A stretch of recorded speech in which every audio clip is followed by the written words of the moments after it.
Is sucralose secretly spiking your blood sugar?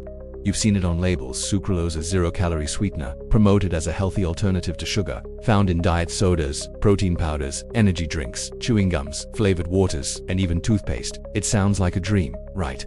Sweetness without consequences, no calories, no blood sugar spikes, no guilt. But what if this promise is hiding something darker? Let's uncover the truth. Sucralose, also known by the brand name Sweetener, was discovered in 1976 when scientists were actually trying to develop a new insecticide. Yes, you heard that right, insecticide. One researcher misunderstood the instruction: test this chemical as taste this chemical, and the rest is history. Since then, sucralose has made its way into more than 5,000 food products. It's in your morning coffee, your diet snacks, your healthy desserts. But is it truly safe? Especially for people worried about diabetes. Well, here's where things get complicated. Sucralose was originally believed to pass through the human body undigested, meaning it had no metabolic impact. But modern studies are challenging this claim. Research from the Weizmann Institute of Science in 2022 discovered that sucralose can actually alter the gut microbiome, the trillions of bacteria that live in your digestive system and control everything from immunity to blood sugar regulation. One study gave sucralose to healthy adults for just 2 weeks. By the end of the study, those individuals showed a significant reduction in insulin sensitivity. That means their bodies became worse at handling glucose, a key marker for the development of type 2 diabetes.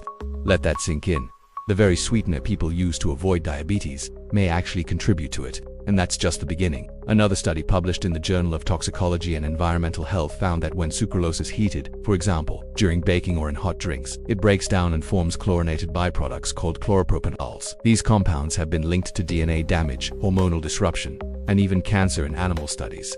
Think about that next time you bake a sugar-free cake. But maybe you're thinking, okay, but what about people who don't heat it? Just use it in cold drinks. Well, the issues go beyond heat. Researchers have found that even in cold conditions, sucralose can interfere with nutrient absorption, damage the lining of the gut, and even trigger inflammatory responses in sensitive individuals. In animal studies, long-term exposure to sucralose led to enlarged liver and kidney and disrupted enzyme levels. And it doesn't stop there. Sucralose is a chlorinated molecule, similar in structure to certain pesticides. Your body is not designed to process chlorine-based chemicals regularly. Over time, these compounds can accumulate in fatty tissues, raising questions about long-term exposure and its effects on the pancreas, the organ responsible for producing insulin. A study from Georgetown University warned that sucralose may impair the pancreas' natural ability to respond to rising blood sugar levels. This could directly increase a person's risk of developing insulin resistance, metabolic syndrome, and eventually, type 2 diabetes, all from a product marketed as safe for diabetics. Let's pause for a second and talk about the bigger picture. The food industry is a business, a massive, global business. When a sweetener like sucralose is cheap, stable, and 600 times sweeter than sugar, it becomes a goldmine. But health doesn't come from slick marketing, it comes from real science. And right now, the science around sucralose is full of red flags. So, what are your options? First, awareness is key.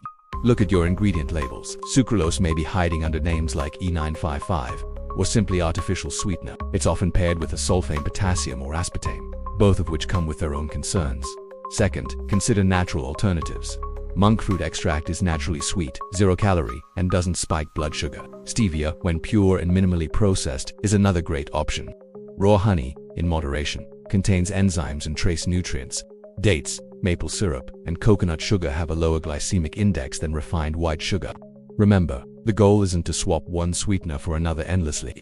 The real solution is to retrain your taste buds, reduce overall sweetness, eat whole, unprocessed foods, and listen to your body. The irony is painful. Many people trying to manage their weight or prevent diabetes are unknowingly increasing their risk by consuming daily doses of a chemical sweetener that was never meant to be food in the first place. And governments, the FDA and EFSA, still consider sucralose safe. But critics argue that current safety limits are based on outdated data, not the new findings about the gut, insulin, and long-term health. Several countries, especially in Europe, are reviewing artificial sweeteners more strictly. Some have already issued warnings against sucralose use during pregnancy. So where does that leave us? It leaves us with a choice: to keep trusting labels that say safe, or to question what we're putting into our bodies, to believe the billion-dollar industries, or to follow the growing body of scientific evidence. You don't need fear, you need facts. And the facts say sucralose might be doing more harm than good. Just because something is sugar-free doesn't mean it's consequence-free. Make smarter choices and stay informed, because your health depends on it. If you care about your health and want to uncover more food industry secrets, subscribe to the channel now and turn on notifications. New videos every week with the truths no one tells you. Want to truly protect your health? I recommend this high-quality omega-3 I personally use and trust. Click the link in the description to check it out now. Your body will thank you.